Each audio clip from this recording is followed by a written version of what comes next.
Hello बच्चों, कैसे हैं आप लोग? अच्छे हैं? तो मैं मसूद नर्स आज आपके लिए क्या लेके आया हूँ? आपके लिए लेके आए हैं टर्म फर्स्ट में जो आपके एग्जाम आ रहे हैं उसके लिए हमारे दक्षांश टीम आपके लिए लेके आए मॉडल पेपर्स हर एक सब्जेक्ट की। तो मैं साइंस में फिजिक्स पोर्शन का मॉडल पेपर लेके आया हूँ, यानी कि फिजिक्स के जो चैप्टर है दो अपने, लाइट, रिफ्लेक्शन, रिफ्रैक्शन और ह्यूमन एंड कलरफुल वर्ल्ड, उसमें से जो मॉडल पेपर के अकॉर्डिंग जो क्वेश्चन है वो लेके आया हूँ और विद सॉल्यूशन।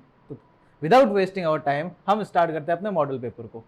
कौन सा मॉडल पेपर को? साइंस के फिजिक्स पोर्शन को। तो पहला क्वेश्चन है अपना, हाँ एक और बात, ये अकॉर्डिंग टू सीबीएसई सिलेबस और सीबीएसई पैटर्न ही है, यानी कि इसमें एमसीक्यूज, असर्शन रीजनिंग और केस बेस्ड स्टडीज तीनों ही है इसमें।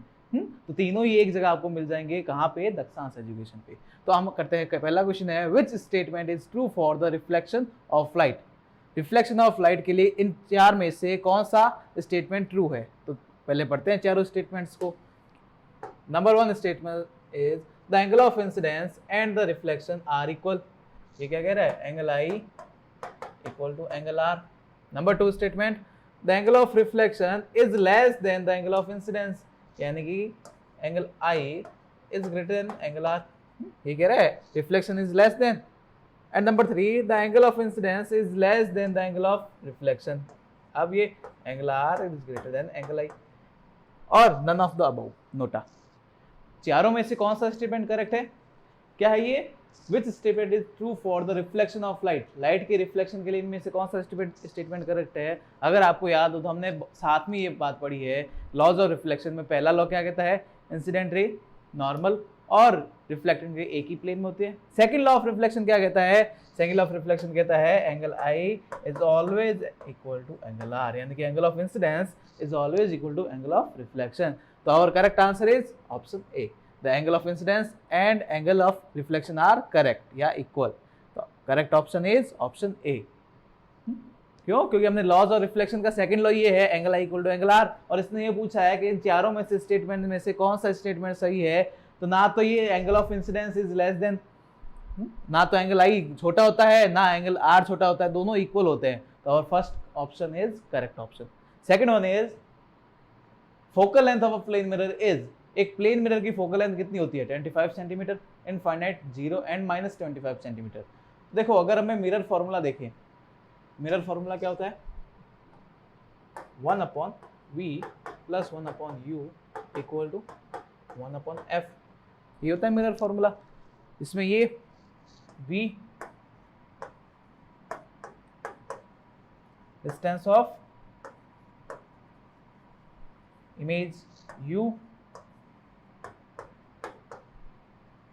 distance of object, and f is focal length। अब ये कह रहा है प्लेन मिरर की फोकल लेंथ कितनी होती है। ये क्या है? मिरर फॉर्मूला है, मिरर फॉर्मूला ये। और हमें पता है मिरर फॉर्मूला चाहे कोई भी मिरर हो, चाहे प्लेन है चाहे स्फेरिकल है, स्फेरिकल में भी चाहे वो कॉनकेव हो चाहे कॉन्वेक्स हो, हर मिरर पे ये लागू होता है। तो ये प्लेन मिरर पे भी लागू होगा। अब इसने पूछा है प्लेन मिरर की फोकल लेंथ कितनी होती है। अब इसके फोकल लेंथ निकालनी है, ये मिरर फॉर्मूला अप्लाई करेंगे वापस। 1/v plus 1/u equal to 1/f। अब अगर हम प्लेन मिरर की बात करें ना, ये अपना प्लेन मिरर, ये अपना कोई ऑब्जेक्ट, ये इसकी डिस्टेंस u, और इधर बनेगा इसका इमेज, इसकी डिस्टेंस v। हमें प्लेन मिरर में एक बात पता है कि ऑब्जेक्ट मिरर से जितना आगे होता है, इमेज मिरर से उतनी ही पीछे रहती है, यानी कि कहने का सेंस है u इक्वल टू v। अब अगर साइन कन्वर्जन लेके आए, अगर साइन कन्वर्जन लेके आए तो ये अपना ग्राफ की इधर वाला नेगेटिव उधर वाला पॉजिटिव, यानी कि v तो है अपना पॉजिटिव, u है अपना नेगेटिव। तो साइन कन्वर्जन में ये यानी कि ये u क्या आएगा? नेगेटिव, ये आएगा पॉजिटिव। तो बस 1/v माइनस 1/u कर दो डायरेक्ट इक्वल टू 1/f। और ये वाला क्या कह रहा है? v इक्वल टू u है, यानी कि 1/v, अगर u इक्वल टू v है तो 1/v इक्वल टू 1/u होगा, ये होगा। तो ये वाला तो कैंसिल आउट हो गया, 0 हो गया, यानी कि इसका क्या आया? 1/f equal to 0। 1/f equal to 0। तो फोकल लेंथ कितनी होगी इसकी? जस्ट रिवर्स इसका जस्ट रेसिप्रोकल यानी कि 1/0, f इक्वल टू 1/0, और 1/0 क्या होता है हम सभी को पता है वो होता है इनफाइनाइट। तो ऑप्शन बी इज करेक्ट। तो इसमें प्लेन मिरर की फोकल लेंथ कितनी होती है, प्लेन मिरर की फोकल लेंथ होती है infinite. Option B is correct, और answer is option B. Next question is an object is placed at a distance of 60 cm in front of a concave mirror of focal length 30 cm. The image produced is, क्या कह रहा है, option भी देख लेते हैं। Virtual and inverted, real and erect, real inverted and enlarge, real inverted and of the same size as that of the object. ये कह रहा है कोई कॉन्केव मिरर है, कौन सा मिरर है, कॉन्केव मिरर है, जिसकी फोकल लेंथ कितनी है 30 सेंटीमीटर, फोकल लेंथ है 30 सेंटीमीटर। कॉन्केव मिरर है जिसकी फोकल लेंथ है 30 सेंटीमीटर। ऑब्जेक्ट को कहां पे रखा है, कॉन्केव मिरर से 60 सेंटीमीटर सामने, कॉन्केव मिरर के 60 सेंटीमीटर सामने। कोई कॉन्केव मिरर है जिसकी फोकल लेंथ है 30 सेंटीमीटर, कॉन्केव मतलब कि जिसके अंदर वाले से रिफ्लेक्शन होता है, ये वाला, ये इसकी प्रिंसिपल एक्सिस, ये पोल, ये इसकी फोकल लेंथ जो कितनी है 30 सेंटीमीटर। उस ऑब्जेक्ट को कहां पे रखना है 60 सेंटीमीटर के, यानी कि इससे जस्ट डबल, ये फोकल लेंथ 30 सेंटीमीटर है, जस्ट डबल फोकल लेंथ का जस्ट डबल क्या होता है रेडियस ऑफ कर्वेचर, जो कितनी है 60 सेंटीमीटर। और रेडियस ऑफ कर्वेचर ये है यार, मतलब कि इसका ये पॉइंट कौन सा है, इसका सेंटर ऑफ कर्वेचर है, ये होता है। यानी कि ऑब्जेक्ट को कहां पे रखा है, सेंटर ऑफ कर्वेचर पे रखा है। और जब कभी भी किसी कॉन्केव मिरर के सेंटर ऑफ कर्वेचर पे कोई ऑब्जेक्ट रखे हैं तो ऑब्जेक्ट की इमेज कैसी बनती है, वो ऑब्जेक्ट की इमेज रियल, इन्वर्टेड और ऑफ द सेम साइज बनती है। अगर हम वापस देखें ना गौर से, फर्स्ट ऑप्शन और सेकंड ऑप्शन तो हमारे वैसे ही नहीं हो सकते। क्यों, क्योंकि जो इमेज वर्चुअल होगी वो इन्वर्टेड नहीं होगी, वो हमेशा इरेक्ट होगी, और जो इमेज रियल होगी वो कभी भी इरेक्ट नहीं होगी, वो हमेशा इन्वर्ट होगी। तो ये दोनों ऑप्शन तो हमारे यहीं पे एलिमिनेट हो गए। अब बात रही अपनी ऑप्शन सी और डी में। तो अब देखते हैं पोजीशन कहाँ पे, वो अपनी पोजीशन कह रही है सेंटर ऑफ कर्वेचर पे। इसने डायरेक्ट नहीं बोला सेंटर ऑफ कर्वेचर है, इसने घुमा के बोल दिया कि कोई कॉन्केव मिरर है जिसकी फोकल लेंथ 30 सेंटीमीटर है, उस मिरर के 60 सेंटीमीटर के सामने, यानी कि वो कहाँ पे है सेंटर ऑफ कर्वेचर पे कोई ऑब्जेक्ट रखा है, तो उसकी इमेज कहाँ पे बनेगी, तो उसकी इमेज वापस सेंटर ऑफ कर्वेचर पे ही बनेगी, रियल बनेगी, इन्वर्टेड बनेगी और सेम साइज की बनेगी। क्योंकि हमने बहुत अच्छे ढंग से पढ़ रखा है कॉन्केव मिरर से इमेज फॉर्मेशन, वहां पे हमने केस पढ़ा था। अगर ऑब्जेक्ट कहाँ पे हो, सेंटर ऑफ कर्वेचर पे ही हो, अगर ऑब्जेक्ट सेंटर ऑफ कर्वेचर पे ही हो तो इमेज कहाँ पे बनती है। अगर हम इमेज फॉर्मेशन करें वापस, ये इसका सेंटर ऑफ कर्वेचर पे, एक लाइट की इसके प्रिंसिपल एक्सिस से पैरेलल जो वापस आएगी इसके फोकस से पास होती हुई, एक लाइट रहेगी इसके फोकस से पास होती हुई जो वापस कहाँ से आएगी प्रिंसिपल एक्सिस से पैरेलल, ये कहाँ पे बनी, वापस सेंटर ऑफ कर्वेचर पे ही बनी और ऑफ द सेम साइज बनेगी। यानी कि इसका कहने का सेंस है ऑब्जेक्ट और इमेज का साइज इक्वल रहेगा। तो अपना करेक्ट आंसर कौन सा है, correct answer is option D. कौन सा ऑप्शन है अपना सही आंसर, ऑप्शन डी। क्या बनेगी, रियल बनेगी, क्योंकि लाइंस एक्चुअल में कट हो रही थी, इन्वर्टेड बनी थी और of the same size बनेगी। Next question is, a student conducts an activity using a flask of height 10 cm and a concave mirror. He finds that the image formed is 40 cm in height. What is the magnification of image? ये क्या कह रहा है, कोई student है, कोई activity कर रहा है, फ्लास्क जिसकी हाइट है 10 सेंटीमीटर, फ्लास्क की हाइट कितनी 10 centimetre, and a concave mirror, और उसके पास क्या है, कॉन्केव मिरर है। He finds that the image formed is 40 cm in height. Image है जो 40 सेंटीमीटर है किसमें, हाइट में। What is the magnification of image, image का मैग्निफिकेशन क्या है, इमेज का मैग्निफिकेशन कितना है। अगर ऑप्शंस देखिए -4 टाइम्स, -1/4 टाइम्स, 1/4 टाइम्स और 4 टाइम्स, देखते हैं मैग्निफिकेशन m फाइंड करना है। गिवन क्या है हमें h1, यानी कि इमेज ये क्या, ऑब्जेक्ट की हाइट, ऑब्जेक्ट क्या है फ्लास्क 10 सेंटीमीटर, h2 वो क्या है अपने 40 सेंटीमीटर, इमेज की हाइट 40 सेंटीमीटर। और हम सभी को पता है मैग्निफिकेशन का फॉर्मूला क्या होता है, मैग्निफिकेशन होता ही क्या है, इमेज की और ऑब्जेक्ट की हाइट का रेशियो ही मैग्निफिकेशन होता है। कि कोई मिरर या लेंस किसी भी ऑब्जेक्ट को कितना बड़ा या कितना छोटा करके वो उसको दिखा रहा है, यानी कि उसकी हाइट का रेशियो, इमेज की हाइट का रेशियो विद रिस्पेक्ट टू उसकी ऑब्जेक्ट की हाइट का, यानी कि h2/h1। h2 है मेरा 40 सेंटीमीटर, h1 है मेरा 10 सेंटीमीटर, तो ये कितना आ गया मेरा मैग्निफिकेशन 4। 4 भी कौन सा, प्लस का 4, 4 भी कौन सा, प्लस का 4, क्योंकि दोनों इसमें क्या है, पॉजिटिव पॉजिटिव है। और अगर गौर से देखो तो मिरर भी कौन सा है, ये कॉन्केव मिरर है, और 10 सेंटीमीटर वो इनलार्ज इमेज कहाँ पे मिलती है, इनलार्ज इमेज मिलती है जब वो वर्चुअल इमेज बनाता है कॉनकेव मिरर। कौन सी कंडीशन है अगर वापस इसको देखें तो ये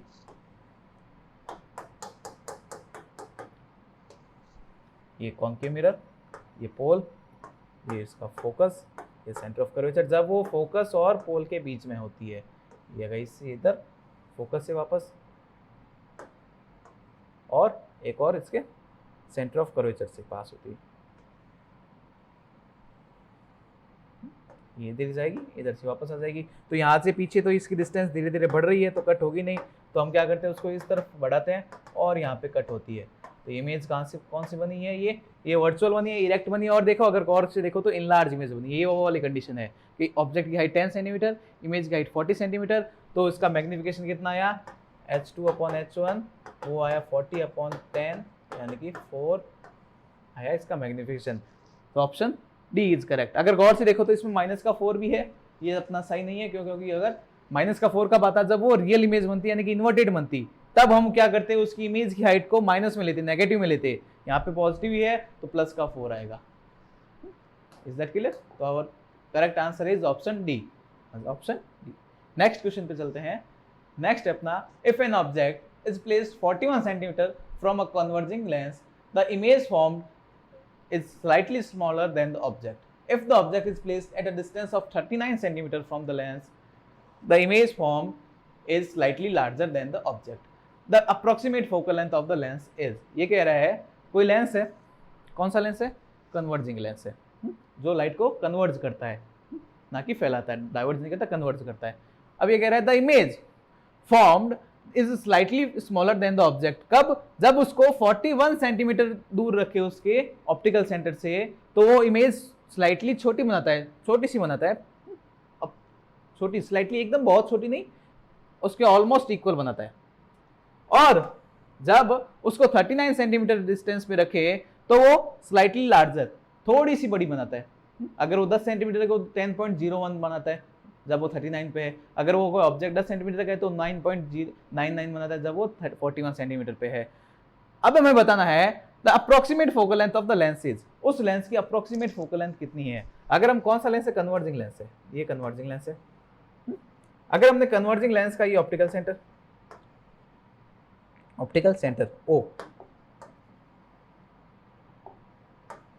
ओ है, ये कह रहा है अगर हम ऑब्जेक्ट को कहां पे रखें, 41 सेंटीमीटर की डिस्टेंस पे रखें, ये मान लेते हैं 41 सेंटीमीटर, तो ये क्या बनाता है 41 centimetre, the image formed is slightly smaller, तो छोटी सी बनाता है, थोड़ी सी छोटी बनाता है। और वही बात अगर हम उसको 39 सेंटीमीटर पे रख दे तो क्या करता है, स्लाइटली लार्जर, थोड़ी सी बड़ी बनाता है। तो हमें उसकी फोकल लेंथ अप्रोक्सीमेट वो कितनी होगी वो बताना है। तो अगर हमें कन्वर्जिंग लेंस का इमेज फॉर्मेशन पता है कि जैसे जैसे ऑब्जेक्ट को मैं पास लाता जाता हूं उसका, वैसे वैसे उसकी इमेज क्या होती जाती है, धीरे धीरे बड़ी होती जाती है। अगर वो ऑब्जेक्ट इनफाइनाइट पे होता है तो वो फोकस पे बनता है पॉइंट साइज इनफाइनाइट और उसके सेंटर ऑफ कर्वेचर के बीच में यानी कि 2f के बीच में बनाते हैं, तो वो कहाँ पे बनती है, फोकस और यानी कि f और 2f के बीच में थोड़ी सी और बड़ी होती है, यानी कि पहले होती है पॉइंट साइज, फिर होती है डिमिनाइज। फिर अगर उसको और पास लेके आ जाए, और पास मतलब कि उसको सेंटर ऑफ कर्वेचर 2f पे ही लेके आ गए, 2f पे ही लेके आ गए, तो तब इमेज कहाँ पे बनेगी, उधर वाली साइड में 2f पे बनेगी और सेम साइज की बनेगी। किस साइज की, सेम साइज की। अगर यानी कि कहने का सेंस है 2f से पहले है तो बनेगी छोटी, 2f पे है तो बनेगी सेम साइज की, और जैसे ही उसको 2f से आगे और लेके आ गए तब वो बन गई बड़ी। यानी कि अगर वो 2f से पहले है तो छोटी बनेगी, 2f से बाद है तो वो बड़ी बनेगी। ये कुछ इधर ऐसी कंडीशन हो रही है कि 41 सेंटीमीटर पे तो वो स्मॉल बन रही है, 39 सेंटीमीटर पे वो लार्ज बन रही है, तो इक्वल कहां पे बनेगी, इन दोनों के बीच में, यानी कि 40 सेंटीमीटर पे। यानी कि उसका 2f कितना है, 40 सेंटीमीटर आ गया। कि 40 सेंटीमीटर से थोड़ा सा आगे चले जाओ 41, 42, 43 तो इमेज हमें छोटी मिलेगी। थोड़ा सा पीछे आओ 39, 38, 37 तो इमेज हमें धीरे धीरे बड़ी मिलनी स्टार्ट हो जाएगी। तो 40 पे क्या मिलेगी हमें, वो सेम साइज की मिलेगी। यानी कि इसका 2f कितना है, 2f है उसका 40 सेंटीमीटर। हमें 2f नहीं पूछा, हमें पूछा है फोकल लेंथ, तो बस 40/2 यानी कि फोकल लेंथ कितना आ जाएगा 20 सेंटीमीटर। अब ऑप्शंस देख लेते हैं, अपने ऑप्शंस में है क्या ये, option A 20 centimetre, option B 18 centimetre, option C 10 centimetre, option D 5 centimetre. तो पहले ऑप्शन अपना 20 सेंटीमीटर है, तो फोकल लेंथ कितनी होगी इस कन्वर्जिंग लेंस की? 20 centimetre. Correct answer is option A. Next question देखते हैं। नेक्स्ट क्वेश्चन है, a ray of light passes from a medium A to another medium B. कोई लाइट की रे है, दो मीडियम ए से बी में पास होती है। No reflection of light occurs if the ray of light hits the boundary of medium B at an angle of. अगर कोई एंगल बनाता हुआ लाइट की रे जा रही है और वहां पे रिफ्लेक्शन नहीं होता, वहां पे रिफ्लेक्शन नहीं होता, तो वो एंगल कितना है? मान लेते हैं ये ग्लास की स्लैब और ईयर वाले एग्जांपल ले लेते हैं। ये कोई मीडियम ए है, इधर ये ए, ये बी। अब ये कह रहा है लाइट की रे ए टू बी जा रही है, वहां पे रिफ्लेक्शन नहीं हो रहा।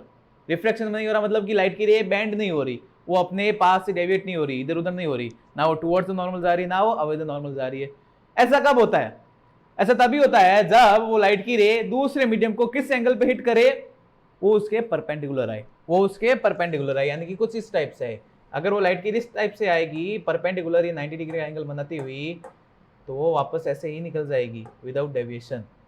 यानी कि वो अलोंग द नॉर्मल आए, नॉर्मल के साथ साथ आए, तो वो विदाउट डेविएशन निकल जाएगी, ना वो नॉर्मल से अवे होगी ना टुवर्ड्स नॉर्मल होगी, यानी कि वहां पे उसका रिफ्लेक्शन नहीं हुआ। तो इस बाउंड्री और लाइट की रे के बीच में एंगल कितना होना चाहिए? 90 डिग्री। यानी कि ये दोनों आप किस पे होना चाहिए? राइट एंगल पे होना चाहिए, एक दूसरे के परपेंडिकुलर होना चाहिए, एक दूसरे के नॉर्मल होने चाहिए। तो वो एंगल कितना होगा अपना? Option A 120, option B 0, option C 45, option D 90 degree. तो correct option is option D. अगर कोई लाइट की रे परपेंडिकुलर आ रही है किसी मीडियम के, तो विदाउट रिफ्लेक्शन पास आउट हो जाएगी। क्यों? क्योंकि इस कंडीशन में लाइट की रे के सारे पार्टिकल, सारे का सारा पोर्शन सेम टाइप पे दूसरे मीडियम में एंटर कर रहे हैं, तो वो विदाउट डेविएशन पार हो जाएंगे उसको। आया क्लियर? चलो अब आंसर क्या होगा? Option D 90 degree. Next question में देखते हैं। नेक्स्ट क्वेश्चन अपना, when a beam of white light falls on a glass prism the colour of light will deviate most.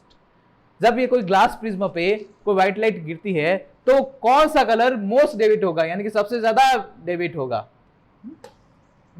ये प्रिज्म बनाते हैं, ये कोई लाइट की रे फॉल कर रहे हैं, ओरिजिनल पाथ ये इसका, ये इसका नॉर्मल, ठीक है नॉर्मल। क्या होगा?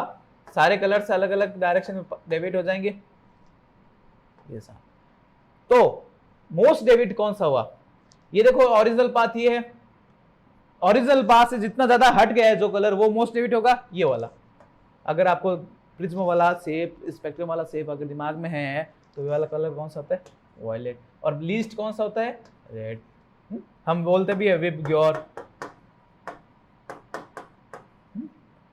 ये क्या होता है?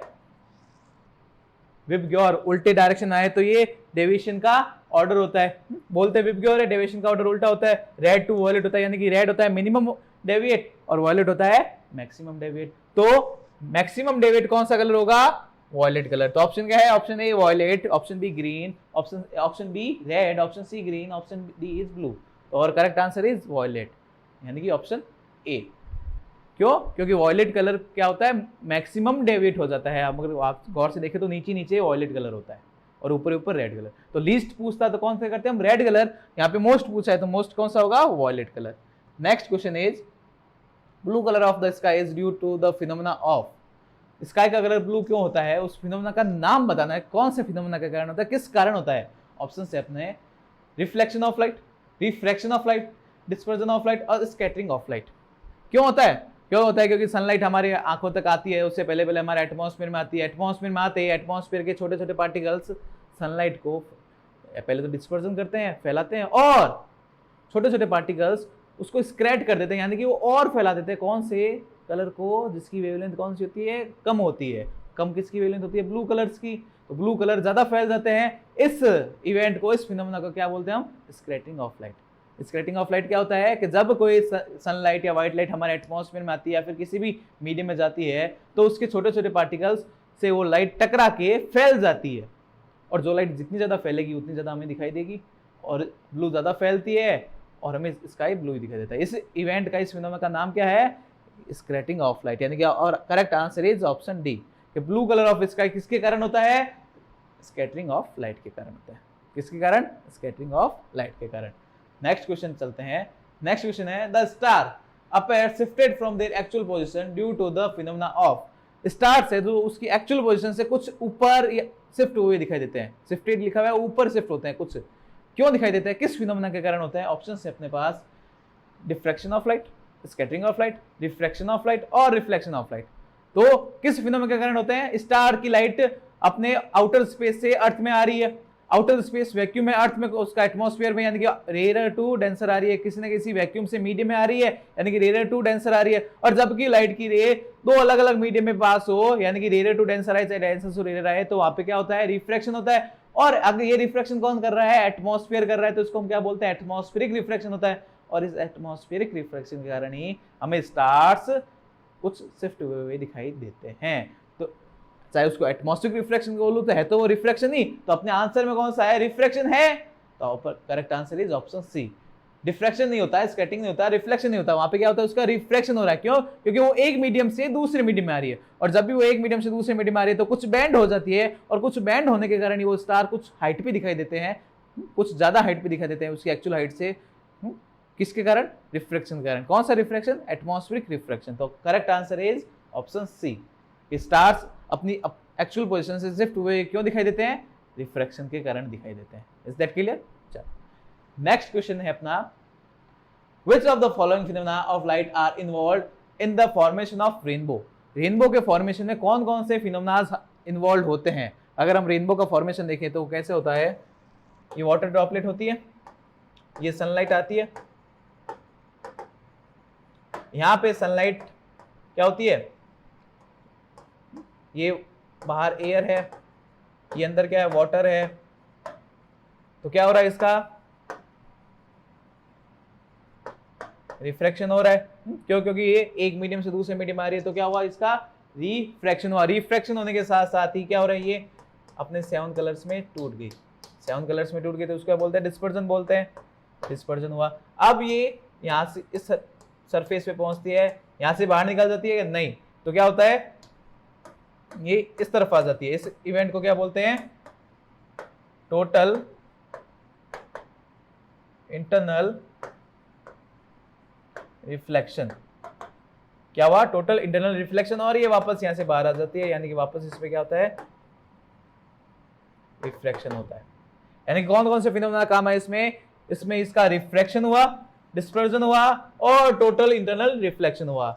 यानी कि रेनबो के फॉर्मेशन में 3 फिनोमेना आए, रिफ्लेक्शन, डिस्पर्जन और टोटल इंटरनल रिफ्लेक्शन। तो देखते हैं अपने options. Option a reflection, refraction and dispersion. Refraction है, डिस्पर्जन है, लेकिन रिफ्लेक्शन है, वहां पे रिफ्लेक्शन नहीं होता, टोटल इंटरनल रिफ्लेक्शन होता है। रिफ्लेक्शन अलग है, टोटल में कि सारा का सारा वापस भेज दिया, वहां पे सारा का सारा जाता है। तो ऑप्शन ए इज एलिमिनेटेड, वो सही नहीं है अपना। Option B refraction, dispersion and total internal reflection. आगे अपना ऑप्शन आंसर ऑप्शन बी है। सी और डी को भी देख लेते हैं। Refraction, dispersion and internal reflection. Internal तो होता है, टोटल भी तो होता है, टोटल कौन बोलेगा? Option D dispersion, scattering and total internal.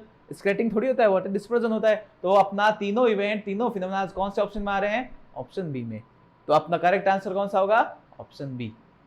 Which of the following phenomena of light are involved in the formation of a rainbow? Refraction, dispersion and total internal reflection. चले नेक्स्ट पे। Next question है अपना, when white light enters a prism, it gets split into the its constant colors. This is due to, जब कोई white light किसी prism में आती है तो वो अपने सातों के सातों कलर में टूट जाती है। सातों के सातों कलर में टूट जाती है। वो क्यों टूटती है? क्यों टूटती है? पहला ऑप्शन है different refractive index for different wavelength of each colour. हर एक अलग अलग कलर वेवलेंथ के कलर के लिए उसका रिफ्रैक्टिव इंडेक्स अलग अलग होता है। देखते हैं। Option B each colour has the same velocity is the prism. Prism में हर एक कलर सेम वेलोसिटी रखता है। ये तो बात बिल्कुल ही गलत है, बात गलत है। ऑप्शन बी अपना सही नहीं है। Prism material has highly density. उससे क्या फर्क पड़ता है? हाईली डेंसिटी हो या लो डेंसिटी हो, कोई फर्क नहीं पड़ता। Scattering of light, scattering of light होती है क्या वहां पे? नहीं। तो देखो ऑप्शन ए देखो, अगर आप गौर से देखो क्या कह रहा है ये, different refractive index for different wavelength of each colour. Refractive index क्या होता है? सी अपॉन वी, यानी कि स्पीड ऑफ लाइट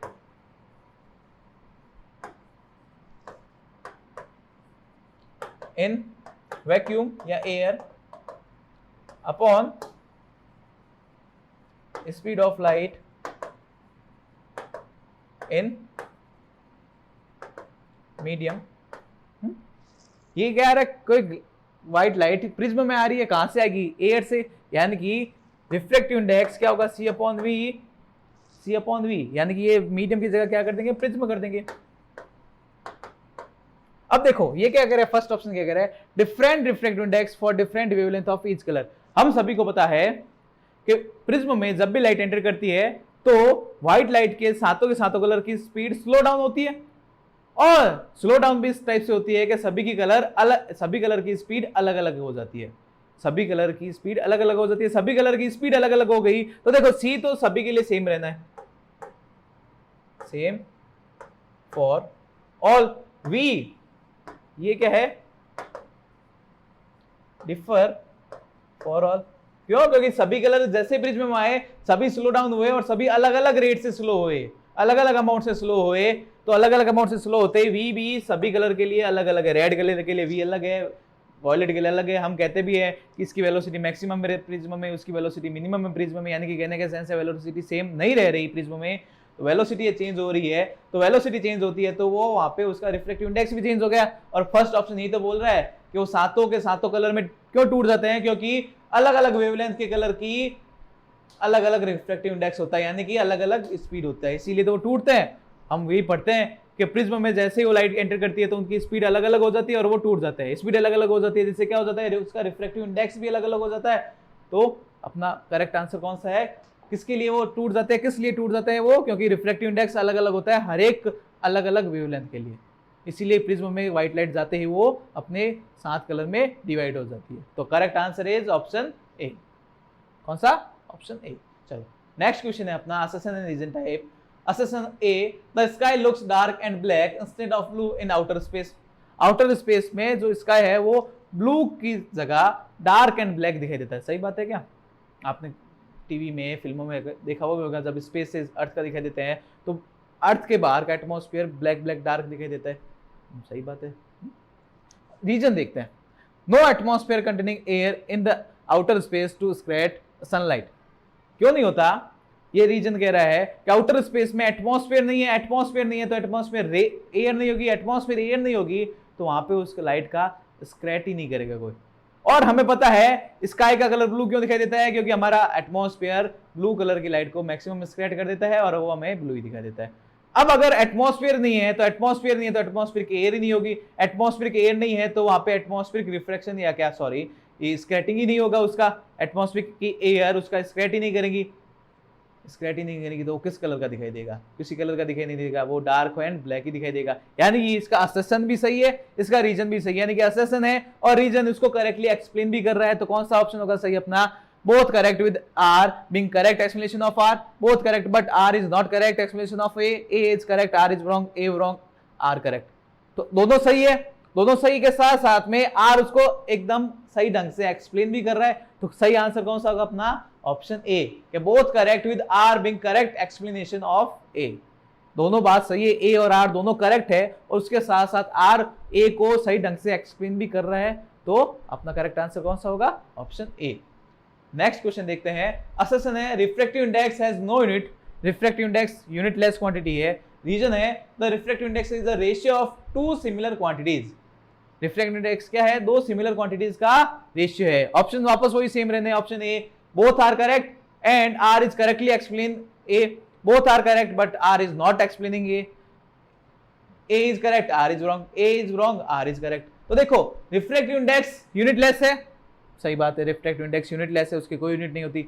सेकंड आते हैं refractive index is the ratio of two similar quantities. क्या होता है रिफ्रैक्टिव इंडेक्स, अगर फॉर्मूला अगर वापस देखें, आपने एक दो क्वेश्चन पहले देखा था, रिफ्रैक्टिव इंडेक्स का फॉर्मूला C अपॉन V।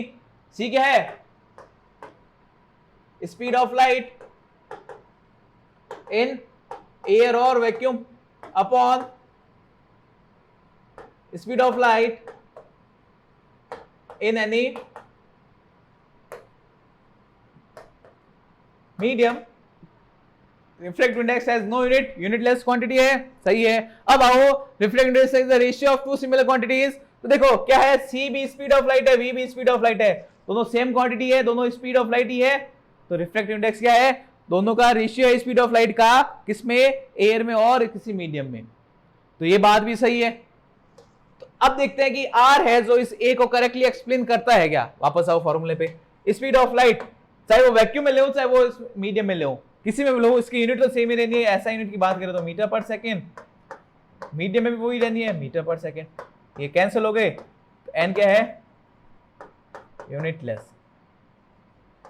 यानी कि A and R both are correct with R is correctly explanation of A. तो option A is our correct answer. Option A is correct answer. Correct answer is upper option A. Is that clear? चलो next question देखते हैं। Next question है अपना assertion, the height of an object is always consider negative. क्या कह रही है, किसी भी ऑब्जेक्ट की हाइट है ऑलवेज नेगेटिव कंसीडर करते हैं। Okay, reason, an object is always placed above the principal axis in this upward direction. देखते हैं ये क्या कह रहा है, कोई भी ऑब्जेक्ट हो, चाहे लेंस ले लो, चाहे मिरर ले लो, चाहे कोई भी ले लो, मिरर भी कोई भी ले लो, लेंस भी कोई भी ले लो, एक यहाँ पे मैं कन्वर्जिंग लेंस लेता हूं, कोई भी ले लो आप, इनसाइड डाइवर्जिंग ले लो, कुछ भी ले लो। ऑब्जेक्ट की हाइट हमेशा कैसे रखते हैं, ऑब्जेक्ट हमेशा इससे रखते हैं, यानी कि अबव द प्रिंसिपल एक्सिस रखते हैं, यानी कि an object is always placed above the principal axis. ये बात तो सही है, करेक्ट है। अब ऑब्जेक्ट की हाइट को हमेशा क्या लिखते हैं, अगर आपको पता है, अगर आपने मेरे वीडियो देखे हैं पहले भी, तो ऑब्जेक्ट की हाइट को हमेशा हम क्या लिखते हैं, h1 इज ऑलवेज पॉजिटिव। और साइन कन्वर्जन भी हमें ये बताता है, जो अबव द प्रिंसिपल एक्सिस होता है वो प्लस वाई डायरेक्शन में होता है, उसको हम क्या लेते हैं, हमेशा कंसीडर करते हैं, पॉजिटिव कंसीडर करते हैं। और जो बिलो द प्रिंसिपल एक्सिस, जो माइनस वाई एक्सिस या वाई डैश एक्सिस की तरफ होता है, उसको मैं नेगेटिव कंसीडर करता हूं। तो हाइट ऑफ ऑब्जेक्ट हमेशा अबव द प्रिंसिपल होता है, प्रिंसिपल एक्सिस होता है, तो हमेशा उसको कैसे कंसीडर करना होगा, पॉजिटिव, ना कि नेगेटिव। यानी कि इसका इस बार असर्शन क्या है, गलत है, लेकिन रीजन सही है। यानी कि ये स्टेटमेंट तो इसके लिए गलत है, रीजन वाला स्टेटमेंट करेक्ट है। असर्शन कह रहा है नेगेटिव लेंगे, जो कभी लेते नहीं, हमेशा पॉजिटिव लेते हैं। रीजन क्या कहता है, रीजन कहता है कि वो प्रिंसिपल एक्सिस से अपवर्ड डायरेक्शन में होती है, तो अपवर्ड डायरेक्शन होती है वो कौन सा है, सही बात है ये। तो इसका ऑप्शंस देखो, बोथ आर करेक्ट, नहीं बोथ करेक्ट है ही नहीं, क्यों, क्योंकि रीजन गलत, रीजन सही है, असर्शन गलत है। Both are correct but R नया, ये गलत, ए इज करेक्ट, ए गलत है, A is wrong, R is correct. तो अपना सुटेबल ऑप्शन कौन सा होगा, option D. Correct option is option D. चलो नेक्स्ट देखते हैं अब नेक्स्ट देखते हैं हम केस स्टडी क्वेश्चन। यानी कि ये कैसे आएंगे, कोई आपको आर्टिकल पैराग्राफ दे देगा और उसके ऊपर डिपेंडेंट आपको 3-4 क्वेश्चन होंगे, उसको हमें सॉल्व करना है। यानी कि वो क्वेश्चंस हो सकता है कि उस आर्टिकल्स में से आ जाए, हो सकता है कि आपको आर्टिकल के इर्द गिर्द उसको कॉन्सेप्ट समझ के उसका आंसर देना हो। तो हम देखते हैं यहाँ पे अपना फर्स्ट केस पे study, read the following and answer question from 15 to 17। यानी कि 15, 16, 17 नंबर जो क्वेश्चन है वो इस पैराग्राफ, इस आर्टिकल के अकॉर्डिंग हमें देना है, इसको रीड करके। तो रीड कर लेते हैं, पहले लाइन बाय लाइन रीड करेंगे, लाइन बाय लाइन रीड करेंगे हम पूरा सही ढंग से। एक क्या कह रहा है, the lenses form different types of image when object placed at different location.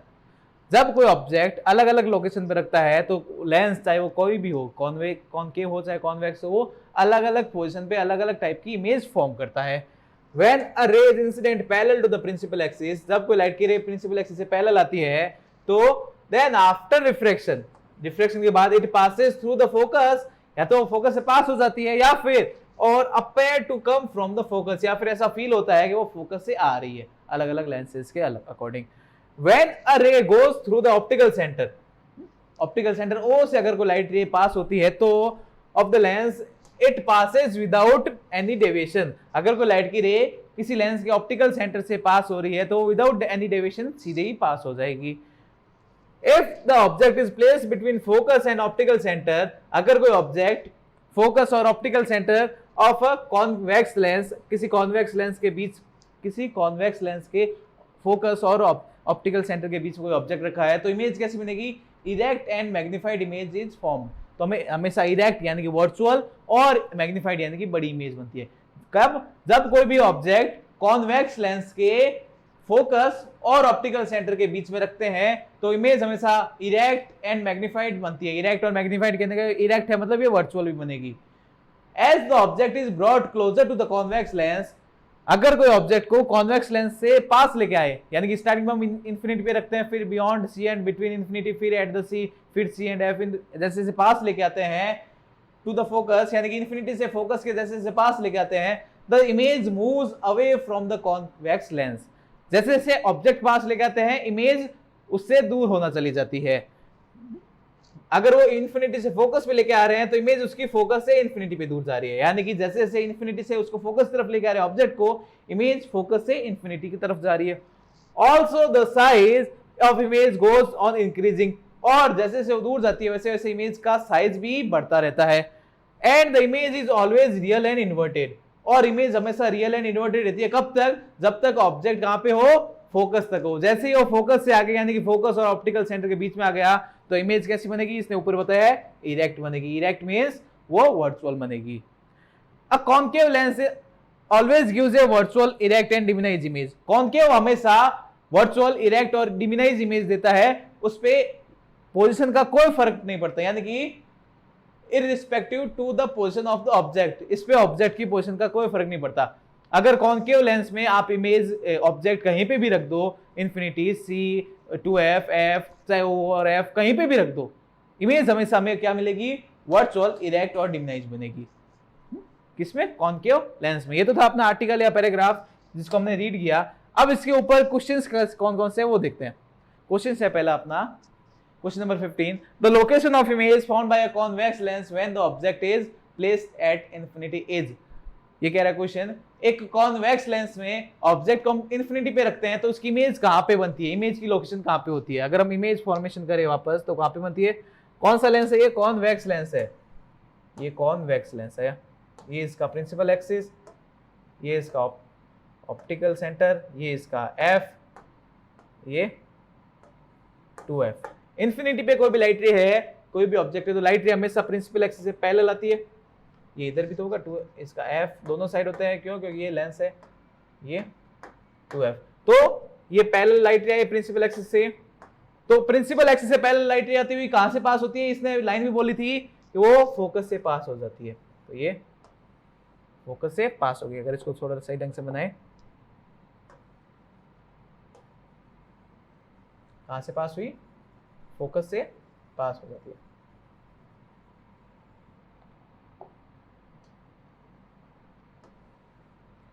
ये इसका फोकस, ये इसका 2f,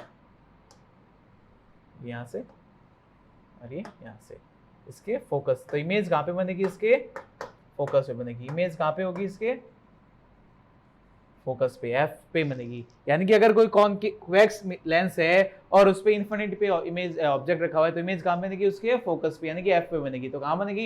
eight optical centre, at 2f, at focus, between f and 2f। तो कहां बनी थी? फोकस पे। तो correct option is option C. चलिए नेक्स्ट क्वेश्चन पे। नेक्स्ट क्वेश्चन है अपना, when the object is placed at 2f in front of convex lens, the location of image is. अभी कह रहा है कोई ऑब्जेक्ट कॉन्वेक्स लेंस के इन फ्रंट, यानी कि सामने 2f पे रखा है, तो इमेज कहां पे बनती है? ये कॉन्वेक्स लेंस, ये optical centre, sorry optical centre means O, ये F and this is 2F। ये इधर F एंड 2F, ऑब्जेक्ट रखा है हमने 2F पे, तो एक लाइट रे इस प्रिंसिपल एक्सिस से पैरेलल गई, तो इसके फोकस से पास होती गई। एक लाइट रे इसके फोकस से गई, जो ये यहां से पास हुई। तो इमेज कहां पे बनी अपनी? इमेज बनी अपनी 2f पे। कहां पे बनी? 2f पे। जब भी कोई लाइट की रे या ऑब्जेक्ट कहां पे हो? 2f पे होता है, किसमें? कॉन्वेक्स लेंस में। तो इमेज हमेशा दूसरी साइड में 2f पे ही बनती है और ऑफ द सेम साइज भी बनती है। लाइट की रेज एक्चुअल में कट हो रही है, यानी कि ये कौन सी है? रियल है एंड इन्वर्टेड है। यानी कि जब when the object is placed at 2f, अगर कोई ऑब्जेक्ट 2f पे in front of convex lens है, the location of image is another side 2f, दूसरी साइड में 2f पे, दूसरी वाली साइड में। तो ऑप्शंस देखते हैं, at f, at infinity, at 2f on the other side, between f and optical center। तो कौन सा ऑप्शन सही होगा अपना? Option C is correct answer. चल नेक्स्ट पे। नेक्स्ट है अपना, at which location of object in front of concave lens the image between focus and optical centre is formed. ये कह रहे हैं आप कोई कॉन्केव लेंस है जिसमें ऑब्जेक्ट को कहां पे रखूं कि इसकी इमेज कहां बनेगी, फोकस और ऑप्टिकल सेंटर के बीच में बनेगी। कॉन्केव लेंस के इमेज फॉर्मेशन के दो ही कंडीशन देखे थे हमने, कौन कौन सी, जब कोई ऑब्जेक्ट इनफाइनाइट पे होता है तो इमेज कहां बनती है, फोकस पे बनती है। और दूसरी कंडीशन क्या थी, अगर कोई ऑब्जेक्ट इनफाइनाइट और ऑप्टिकल सेंटर के बीच में कहीं पे भी रख दो, अगर कोई ऑब्जेक्ट इनफाइनाइट और ऑप्टिकल सेंटर ओ और इनफाइनाइट के बीच में कहीं पे भी रख दो तो उसकी इमेज हमेशा कहां बनती है, दूसरी साइड में, कहां पे, इसके ऑप्टिकल सेंटर और फोकस के बीच में। तो अपने ऑप्शंस देखते हैं, anywhere between optical centre and infinity, at F, at 2f और इंफिनिटी। तो अपना सुटेबल आंसर कौन सा होगा इसका, ऑप्शन ए। चाहे उसको इंफिनिटी 2f पे रखूं चाहे f पे रखूं बनेगा वही, लेकिन ये ऑप्शन ए सभी को साथ में लेकर चल रहा है, कहीं पे भी रख दो इंफिनिटी और ओ के बीच में इमेज हमेशा कहां पे बनेगी, फोकस और ऑप्टिकल सेंटर के बीच में। तो अपना करेक्ट आंसर कौन सा होगा, option A is correct answer. कौन सा, ऑप्शन ए। चलो 15, 16, 17 हो गए। अब 18, 19, 20 के लिए अलग दूसरी केस में स्टडी, यानी कि सेकंड से अपना read the following and answer question from 18 to 20, यानी कि 18, 19 और 20 क्वेश्चंस के लिए अपने पैराग्राफ पढ़ेंगे और उसका आंसर देंगे। क्या है, लाइन बाय लाइन वापस पढ़ेंगे। The spreading of light by the air molecules is called scattering of light. Scattering of light क्या होता है, एयर के मॉलिक्यूल्स को, लाइट को जो स्प्रेड कर देता है वो फैला देता है, वही स्क्रैटिंग ऑफ लाइट होता है। The light having least wavelength scatter more, जिसकी वेवलेंथ जितनी कम वो उतनी ज्यादा scatter. The sun appear red and at sunrise and sunset appearance of blue sky, it is due to the scattering of light. Sunrise और sunset के time पे sun का रेडिश दिखाई देना, स्काई का ब्लू दिखाई देना, ये क्यों होता है, ये स्क्रैटिंग ऑफ लाइट के कारण ही दिखाई देते हैं। The colour of the scattered light depends on the size of particle. Scattered light के कलर है वो जिस पार्टिकल से उसका स्क्रैट हो रहा है, जिस पार्टिकल से टकरा के वो फैल रही है, उसके साइज पे भी डिपेंड करता है। The smaller the molecules in the atmosphere scattered smaller wavelength of light. छोटे मॉलिक्यूल्स जो होते हैं एटमॉस्फेयर वो छोटी वेवलेंथ को स्क्रैट करते हैं। The amount of scattering of light depend on the wavelength of light. कितने ज्यादा स्क्रैटिंग होगा उसका अमाउंट किस पे डिपेंड करता है, उस कलर की वेवलेंथ पे डिपेंड करता है। When light from sun enters the earth atmosphere, जब सन की लाइट अर्थ के एटमॉस्फेयर में एंटर करती है, it gets scratched by the dust particle and air molecules present in the atmosphere। जब सन की लाइट अपनी वैक्यूम से आती हुई अर्थ के एटमॉस्फेयर में एंटर करती है तो एटमॉस्फेयर के डस्ट और एयर मॉलिक्यूल्स उसको क्या करते हैं, स्क्रैट कर देते हैं। The path of sunlight entering in the dark room through a fine hole is seen। कुछ छोटा सा होल हो, एकदम पूरा डार्क रूम है, उसमें एक छोटा सा होल है, उससे लाइट के आता हुआ पाथ हमें सीन होता है। वो क्यों सीन होता है, because of scattering of the sunlight by the dust particle present in the path inside the room. उस छोटे से होल से जो लाइट आ रही है उसका पाथ विजिबल होता है। क्यों, क्योंकि उस रूम में जो भी डस्ट पार्टिकल होंगे वो क्या होंगे, उस होल से आ रही हुई सनलाइट को स्क्रैट करते थे और हम उस लाइट का पाथ क्या करते हैं, विजिबल करते हैं। ये तो था उसका पैराग्राफ या आर्टिकल। अब इसके ऊपर बेस्ड क्वेश्चंस देखते हैं। क्वेश्चन अपना, at the time of sunrise and sunset, sunset और सनराइज के टाइम क्या होता है, blue colour scattered and red colour reach हो रहा है, red colour scattered and blue colour reach हो रहा है, green and blue scattered and orange reach हो रहा है, नन ऑफ द अबव। कौन सा कलर पहुंचता है हमारे आंखों पे, वही कलर पहुंचता है जिस कलर का अपना सन दिखाई देता है। तो कौन सा सन दिखाई देता है, अपना रेडिश दिखाई देता है। और मैक्सिमम स्क्रैट कौन से होते हैं, जिसकी वेवलेंथ मिनिमम होती है। तो मिनिमम वेवलेंथ किसकी होती है, ब्लू कलर की होती है। तो ऑप्शन ए अगर गौर से देखें हम, क्या है, blue colour scattered and red colour reaches हो रहा है। Red colour scattered and blue reaches है, नहीं। तो none of the above. And green colour scattered of the orange reaches, नहीं। तो ये अगर ऑप्शन ए देखें तो ब्लू कलर तो स्क्रैट होता था, अपने रास्ते से हट जाता है आई साइड से, लेकिन रेड कलर हमारी आंखों तक पहुंचता है। यानी कि ऑप्शन ए क्या है अपना करेक्ट है कि ब्लू कलर तो स्क्रैटेड एंड रेड कलर रीच और आए, इसीलिए सनराइज में या सनसेट में अपना कलर, सन का कलर रेड दिखाई देता है। तो option A is correct answer. Next question है, the danger sign made red in colour because, danger के साइन है वो कलर रेड कलर के बनाई देते हैं। क्यों, क्योंकि रेड कलर मिनिमम स्क्रैट होता है, मिनिमम स्क्रैट होता है तो वो काफी डिस्टेंस से भी दिखाई दे देता है। तो क्या काफी डिस्टेंस से दिखाई देगा कि आगे रेड कलर है, यानी कि डेंजर का साइन है, आगे नहीं जाना है अपन को। तो इसलिए डेंजर के सिग्नल रेड कलर के दे देते हैं। तो ऑप्शन क्या है, the red light can be seen from farthest distance, farthest distance से देख सकते हैं, सही बात है। The scattering of red colour is least, red colour का स्क्रैटिंग लीस्ट होता है, मिनिमम होता है, ये भी सही बात है। Both A and B are correct, ये दोनों सही है, तो ये भी सही है। नन ऑफ द अबव, नहीं। रेड कलर दूर से भी दिखाई दे देता है, रेड कलर मिनिमम स्क्रेट भी होता है, तो अपना करेक्ट आंसर कौन सा होगा? सी, जो क्या कहता है ए और बी दोनों ही सही आंसर है अपने। तो अपना करेक्ट आंसर क्या है? सी। ऐसा नहीं जल्दबाजी में सिर्फ ए को कर दे, बी सी डी पढ़े ही नहीं, जैसा इसमें आ गया ना, अगर जल्दबाजी में ए कर दिया तो अपना तो गया, क्वेश्चन गया, गलत हो गया। क्यों? क्योंकि इसमें सी ऑप्शन में ए और बी दोनों है, इसलिए दोनों चारों ऑप्शंस को तसल्ली से देखना है कौन कौन से ऑप्शंस है इसमें, उसके बाद में अपना आंसर लिखना है। नेक्स्ट, और इस मॉडल पेपर का लास्ट क्वेश्चन अपना, सनराइज और सनसेट के समय सन से लाइट आती है, वो ट्रेवल करनी पड़ती है, कितना ट्रेवल करती है? Longest distance of atmosphere, shortest distance of atmosphere, both A and B, we can not say. Both A and B तो हो ही नहीं सकते इस बार। क्यों? क्योंकि एक कह रहा है लॉन्गेस्ट, एक कह रहा है शॉर्टेस्ट, दोनों साथ में हो ही नहीं सकते। अब सनराइज और सनसेट के समय हमें सन किस कलर का दिखाई देता है? रेड कलर का दिखाई देता है। रेड कलर का क्यों दिखाई देता है? क्योंकि जैसे जैसे लाइट हमारे तक पहुंच रही है वैसे वैसे लाइट के दूसरे कलर स्क्रैच हो रहे हैं।